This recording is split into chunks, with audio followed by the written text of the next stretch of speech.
Canada curious? This is the Yes We Canada podcast, the progressive's guide to getting the fuck out. This episode is called North of Duleuth.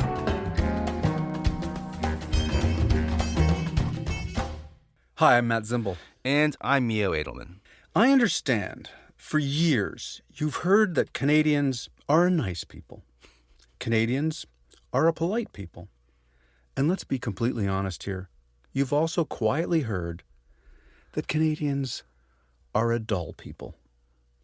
This episode will prove that theory so fucking wrong. Well, you just proved that we're not a polite people. Polite people don't curse in the second sentence of a podcast intro. Fuck off. And you've just proved that Canadians are not nice. So, with those two out of the way, let's tackle this dull, boring thing. Have you heard that theory, Mio, that Canadians are dull? Yeah. I mean, I hear more about Canadians being polite, but is it possible that being polite is a gateway drug to becoming dull? I think so, because I think that when you want to be polite, you don't want controversy. So when you don't want controversy, you don't argue about things. And when you don't argue about things, conversation can turn out to be everybody's in agreement, you know? Is that why I'm so exciting? I think that's why you were hired to do this show, because you agree with everything that we say on the show. I hope not. Please. I feel like I'm working with my grandfather here. Mio, you're not working with your grandfather. Okay, I moved to Canada as a teenager, and after a couple months, I went back to New York to visit my friends, and I remember they had this joke that they just thought was just freaking hilarious, and it went like this: what is a Canadian's favorite color? I have no idea. Gray. Gray. Because gray is a boring color or a dull color or something like that? Yeah, it's not what you'd call a vibrant color, right? That's what they paint battleships and stuff like that, right? So well, battleships are kind of exciting, but okay, yeah. But I mean, look, this is something that Canadians and Americans cannot really even agree on, because they can't even agree on how to spell the word. For example, in the U.S., the spelling of gray is G-R-A-Y. And more commonly in Canada, it's spelled G-R-E-Y. Honestly, this is so far, this conversation is getting duller and duller and duller. I'm having fun. Here's the thing. My friends were right. Half my clothes are gray, my living room is gray, my hair is gray. But enough about me being dull, because I'm already bored. Same here. Yeah, good. Because this episode will prove that Canadians are anything but dull. Canada is a nation of excitement in waiting. We're going to start today with the tawdry tale of love on the floor of the House of Commons. That's like our Congress. Mm-hmm. And we're going to work our way down from there. This is a tryst tale of romantic conservatism. This is a rom-com. Romantic conservatism. That just feels so, I don't know, boring? Mm-hmm. Dull? Anyway, nonetheless, this is a true story, an actual story about a pretty blonde woman who worked as an executive in her father's really successful business. She was attracted to politics, and though she had no experience in politics, she decided to get into it right at the pro level. No local school board trustee bullshit for her. Does this all sound sort of familiar to you? Full disclosure here. I'm not a pretty blonde girl who has succeeded in business with a hand up from my wealthy father. But I would imagine that if one was a blonde woman with inherited success, there could be some public perception that a blonde, successful young lady in her father's business did not earn her achievements. Not a bad albatross to have around your neck, but an albatross all the same. Let me introduce you to Belinda Stronach, the daughter of Frank Stronach, who is one of Canada's most successful businessmen ever. His net worth is $3 billion or so, give or take, and he's listed as Canada's 22nd wealthiest dude. And he's my kind of guy. He quit high school. You're not into post-secondary? I'm not a post-secondary guy. I'm one of those non-college educated white males. And you voted for Trump? I said not college educated. I'm not stupid. I did not vote for Trump. I quit high school in grade 10. My only regret in life is that I should have quit in grade 9. You're so dumb. Okay, let's get back to Frank Stronach. When he turned 14, he quit school in his native Austria and became a tool and die maker. And in 1954, he immigrated to Canada, where he went on to make a fortune in the auto parts business. In fact, he made so much money that his company once seriously considered putting a bid together to buy Chrysler. Yes, that Chrysler. Wow. It's the classic rags to riches immigrant tale. His company now employs more than 168,000 people around the world. His charitable giving has been substantial and in some cases pretty innovative. And he has been slow to embrace a union shop, but his non-union employees receive profit sharing, stock options, and other benefits that, of course, drive the Canadian Auto Workers Union out of their fucking minds.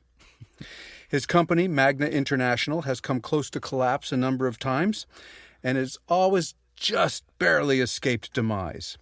Now, this company, Magna, make auto parts and they play the ponies big time because they own a lot of horse racing tracks and they're horse breeders, and that's where their real passion is not car parts, but in playing the ponies. Yeah, I mean, this is all fascinating, but can we get back to the blonde rich part of the story?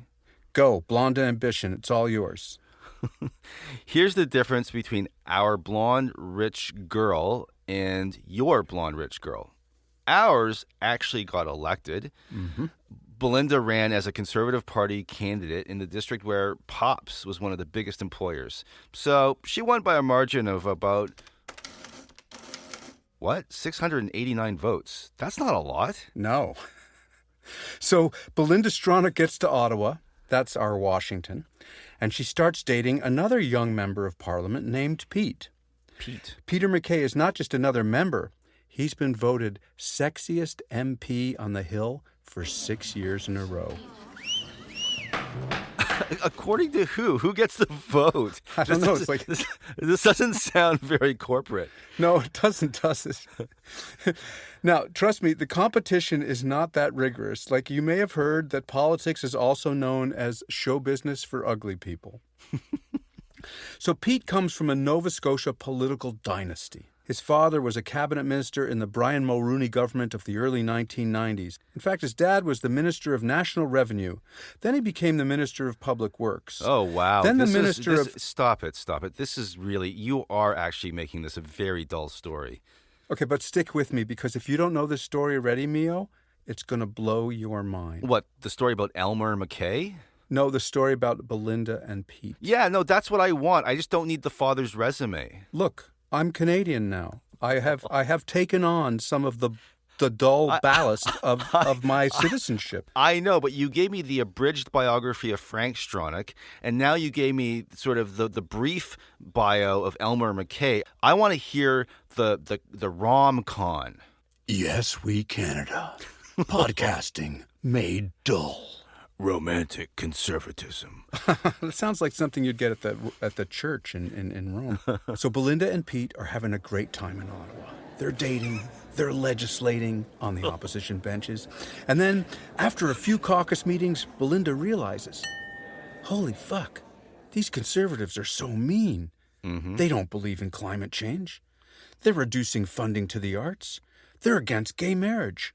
I'm much more liberal than they are. So on May 16th, 2005, Belinda has dinner with her lover and caucus member Pete at an Ottawa pub, and then leaves without mentioning where she's going. Pete goes to a party fundraiser to press the flesh and harvest some ching-ching, and Belinda is whisked off to 24 Sussex Drive. Do you remember that address? We've been through this before in a previous episode. 24 Sussex Drive. Mm-hmm. That's the Prime Minister's crib, chilling at the Prime Minister's crib, right? The condemned home with defective wiring and asbestos insulation, our White House, okay? At the time, the resident of 24 Sussex is Liberal Prime Minister Paul Martin. who hosts a lavish dinner in Belinda's honor, and she ate twice that night, and offers her a cabinet post if she leaves the Conservative Party and crosses the floor to join his Liberal Party. At the time, the balance of power in the House of Commons was so close that one seat could mean the government's survival. Enter Saint Belinda, Minister of the Crown, Saviorette. Just one little problem. A Peter problem. Now, obviously, not the first time a gal has had a problem with a Peter, but this one's also a member. Oh, Jesus. Peter gets dumped by Belinda, the new Minister of Human Resources and Skills Development, and he flees Ottawa to his father's farm in Nova Scotia to lick his wounds. Talk about getting swiped left. Now, I'd like to put this in terms that are perhaps a little more personal for you. It's like Mitch McConnell waking up one day and saying, "Oh my God, we are so mean. How can we refuse to fund a children's health insurance program? How? Children. That's it. I'm crossing the floor to the Dems. We will lose our majority, and I'm going to fall in love with that hottie, Nancy Pelosi. Later, dudes. I'm out of here."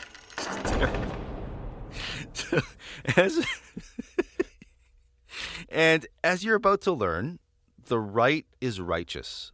Mm-hmm. They can sustain huge injuries to their body politic and just keep ticking. Belinda who? Scandals, dirty deeds. I mean, all sides have their problem children, but I'm telling you this story to build on my argument that up here, we're not dull, especially when it comes to our scandals. Now, some would say, Mio, don't do your dirty laundry in public. Don't yak about our national shortfalls in a podcast with over 1 million subscribers. And believe me, I would never do that on a podcast with 1 million subscribers. But this next story, it's too good to keep from you. On September 6, 2015, this is the headline in the newspaper. Conservative candidate caught peeing in coffee mug, no longer running, party says. What? I don't even know. I remember that. I remember seeing that headline. I had to read it twice, think about it for a few seconds, and then go wash my hands. Conservative candidate caught peeing in coffee mug, no longer running, party says. You see, back in 2012, the Canadian Broadcasting Corporation, the CBC, This is your marketplace. did a consumer special on small home appliance repair. Testing appliance repairs starts now. See, we're not dull up here in Canada. No. The domestic TV is fascinating. The CBC set up some hidden cameras in a house in Toronto and had some different companies come in to repair various things, you know, a leaky sink, etc., etc. Then they compared the bills, they compared the results, the performance, etc.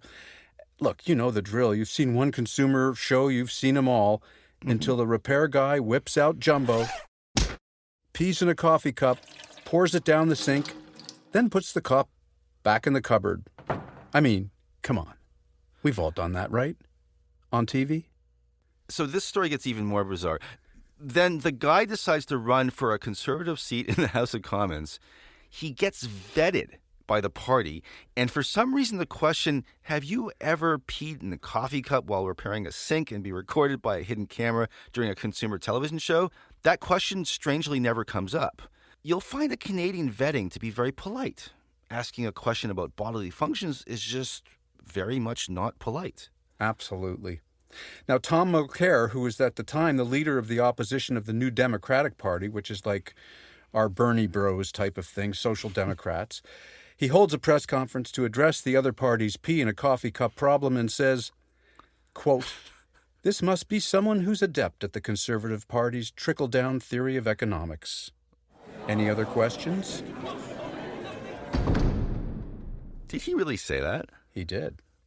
Now, for my younger listeners, trickle-down economics is founded on the principle that if you give the wealthy and the corporations huge tax cuts, the money they save on those taxes, they'll spend on the little people. They just won't piss it away.